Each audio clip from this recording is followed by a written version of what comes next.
Welcome to the GCN Tech Clinic, where we aim to answer your bike and tech related questions. As ever, you can submit your questions down below in the comments section using the hashtag AskGCNTech. And myself and Alex will do our best to answer as many of them as possible. So without further ado, right, first question is from Gabor. They say, just watched your video about comparing gravel tyres and road bike tyres on gravel tyres. God, a lot of complicated tyres going on there. They're thinking in the future to just get one bike and replace their tyres based on the ride that they're doing. Is there a problem if the two wheels that they're using have different cassettes on them? Both are going to be 11 speed, but the example they give is an 1132 and an 11-25. Do you think we'll need to set up the rear derailleur each time between swapping wheels? Well, if you're going from quite big changes, yes. Because you're probably going to have to adjust the B-limit screw on the derailleur, because that will have a big impact on where the top jockey wheel goes on the rear derailleur in relation to the cassette. That needs to be set up properly. Yeah. But, you know, so that is a bit of a downside, but with time you'd get quicker at doing that. Also, chain length can become an issue.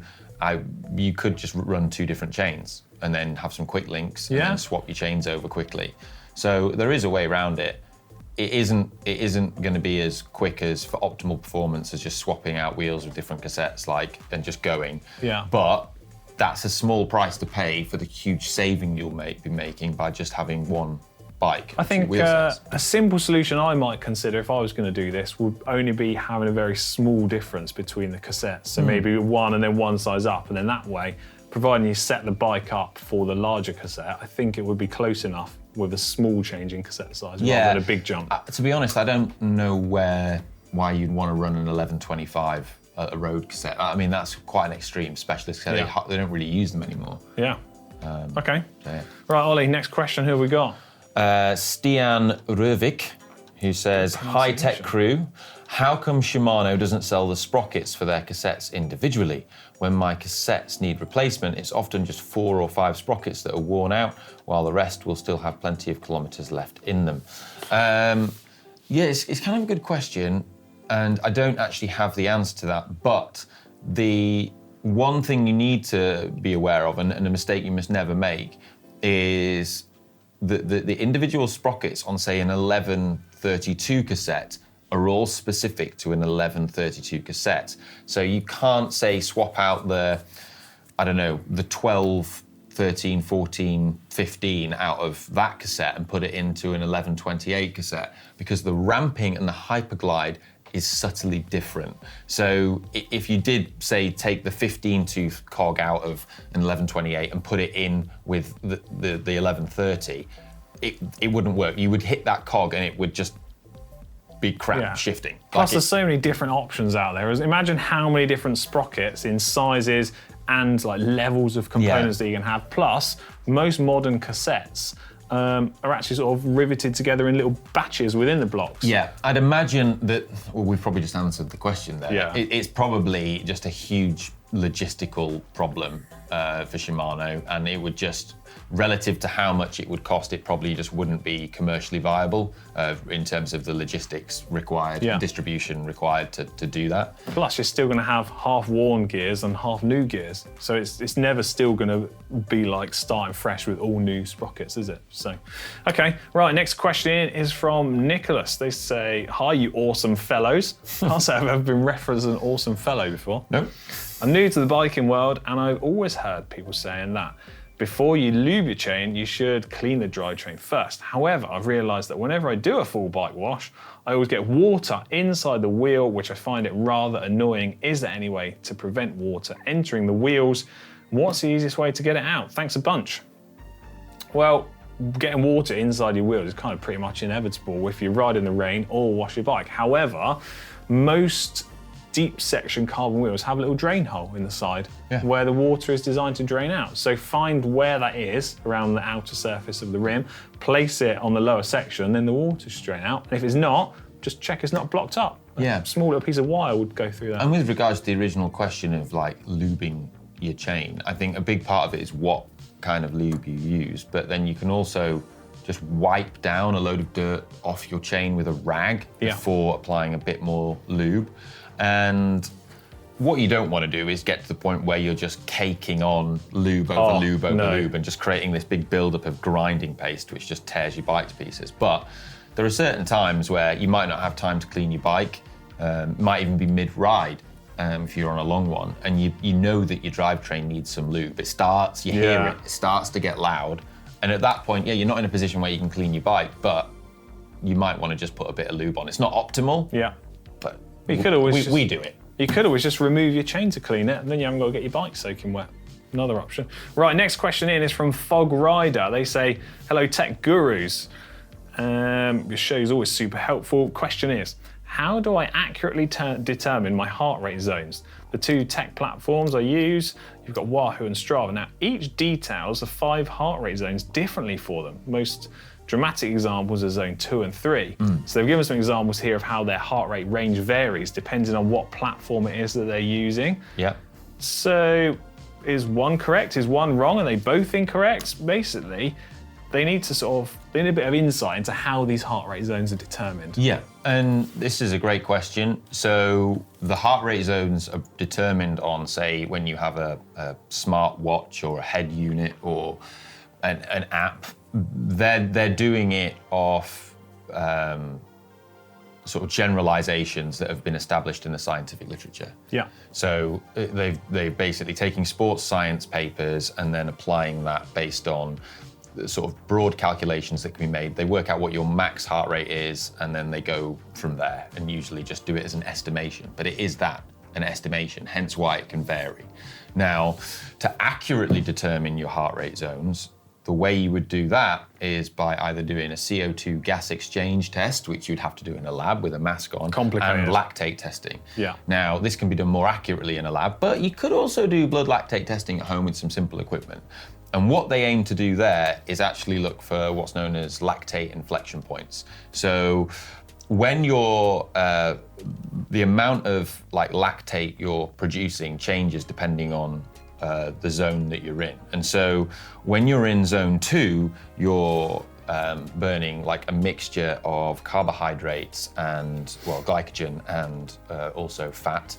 And then when you sort of start to come out of zone 2, you're producing more lactate, okay? And you start to burn more glycogen. And then when you're fully in threshold, most people aren't burning fat at all, they're just burning glycogen. But what you find is that then you're producing lactate at a level, you start producing more lactate as you come out of zone 2, and then as you get out of your lactate threshold, you start producing lactate again at a greater rate, which is the second inflection point, where you're then producing it at a rate that you can't actually utilize it and get rid of it. So it builds and builds and builds, and that's when you can, So that's how you get your accurate measurements of this. Yeah. But I think, like you said, in general terms, it's the scientific papers that have tried to generalize it for, everyday people to easily sort of analyze. So the quick answer is, if you want to get more accurate zones, book yourself in with a coach or someone that offers lactate testing. Yeah. And do that. There you go. Simple. Right, next question is from LBX. They say, hi tech team, I decided to move up from a wheel-on trainer to a direct drive. I've got a bike with rival ETAP group set mounted onto an XDR hub body. From what I've seen, most direct drive trainers are supplied with a standard Shimano splined hub body, and XDR hub bodies are sold at quite a premium. Would it be best to get an XDR hub body, or would it be okay using a Shimano 12-speed cassette? Would the shift quality be greatly affected? Will I need to index my gears? Or should I just get a dedicated cassette and hub body? So what I would do is, if you're trying to have the most cost-effective option, I just use the 12-speed cassette. Shimano and SRAM are kind of interchangeable, especially when you're talking in terms of using a direct drive trainer. It's not going to have a great impact on the performance and the experience that you get when you're riding it. However, if you do want to get the exact correct parts, then you're going to have to splash a little bit of extra cash to get the XDR free-up body. But I think it'll work okay. There you go. Simple.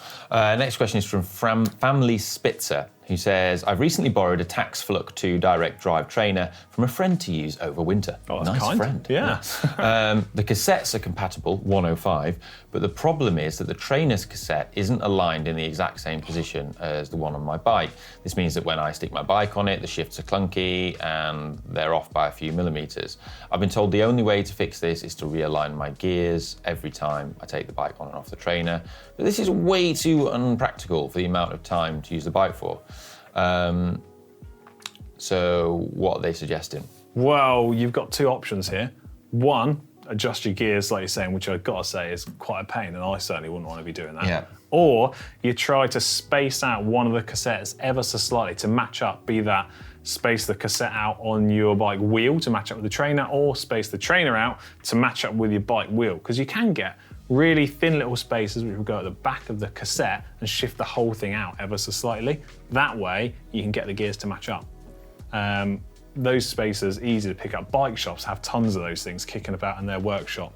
Yeah. So get down to your bike shop, buy everyone a coffee, and they'll probably give you one of those little spaces. Yeah, worth trying. Nicholas Birkstead is next, who says, Yo team, I recently started riding on Zwift and I'm surprised at how slow I am compared to other riders. The story of my life. Yeah, mine. Yeah. Also, riders that I comfortably beat outdoors. I'm 41 and have an FTP of over 300 watts, a VO2 max of around 60, and I'm hitting 10,000k for the year, but I can't even compete in C-ranked races. Oh, no. So basically, what they're saying is they've calibrated everything, but they just don't really seem to understand how in the game and virtual world of virtual riding, their outdoor performance doesn't seem to match up with what they would expect on virtual platforms. It's a kind of a problem I have. I think it might be something to do with once you're perhaps a slightly heavier, bigger rider, I think the difference between riding outdoors and virtually, it sort of highlights those differences even more. I think it's exaggerated. Yeah. One of the other things, of course, as well, that Zwift doesn't take into consideration, and a lot of indoor platforms, is how aero you are. You can put your weight in, but you know, this is something I find that I often train and ride in a very like aerodynamic position on the bike because I have to. Yeah. But I would say that I'm probably on average more aero than most people. Yeah, 100%. But in Zwift, I'm just given the same aero as everyone else. So yeah, it's like a generalization across the platform that everyone's aero is equal, whereas when you're out on the road, it's clearly not. It's a huge discrepancy between it. So I think that kind of might be where that variation is coming from, but I certainly wouldn't worry about it. Just suck it up in the virtual world, accept some people are going to go quicker than you, and then absolutely dust them at the weekend when you're out on your group ride. That's it. Best thing. I mean, it's definitely the way round I'd want to be. Yeah. Like, would you rather be like better in the real world or better virtually? Like, it's a no-brainer, right? Okay, yeah, there you go. Right, then last question for this week. Ollie, who's it from? A Kane fan who says, Hi, whatever person's involved in this week's show, I have a kind of general aero question. I've noticed that the flat top tube has made a comeback, which I assume is due to aero concerns. I'm wondering how much of a penalty is incurred if you suck up with one of those sloping top tube bikes that were all the rage a while ago, given that the top tube is hidden by the head tube, a couple of watts, or something bigger. I think far less.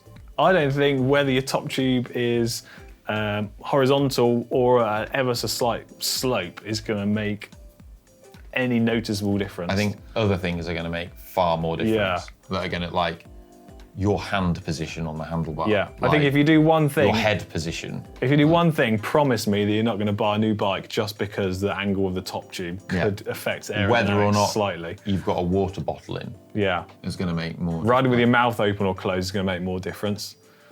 Yeah, a lot of these, like, there are much bigger considerations to prioritise in your bike purchase. Yeah, so just enjoy your current bike and be happy with it. Right, that was our last question for this week. Hope everyone's found it helpful. As always, sorry if we didn't get to your question, but be persistent, comment it underneath down below, and we might get to it in the coming weeks.